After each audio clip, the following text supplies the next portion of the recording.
Now it's freezing cold out, but I had a heater in the booth, so I know that this paint job that sat in here all weekend is nice and dry. But look at that. Matrix AG40 paired with that Luma Exodus 1.5. I absolutely love how this looks. This looks too good.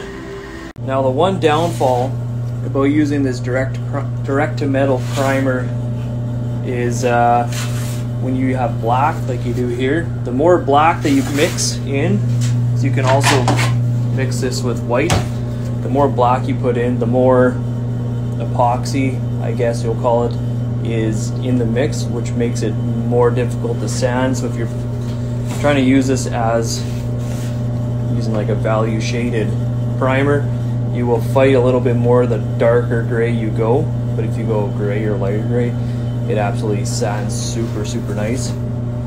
But as a sealer, probably the best sealer I've ever used because it has that direct to metal properties. As a primer, you go too dark, sands difficult, but then again, just mix it up, put more white in it like I'm trying to do here. I'm just mixing gray and it should sand up just fine.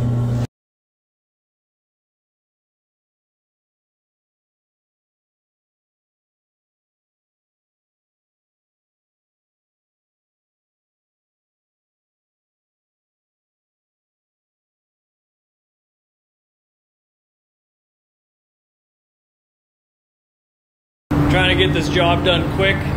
A, because it's lunchtime, and B, I have some parts that are showing up that I need to get done ASAP because they're supposed to be here last week, but they should be coming here around 1 o'clock. And as soon as they're here, prep paint. It's really just a bumper, and I just need this out of the booth. While they're here, got some of that Car Rep spot blender just to soften this edge of my sealer.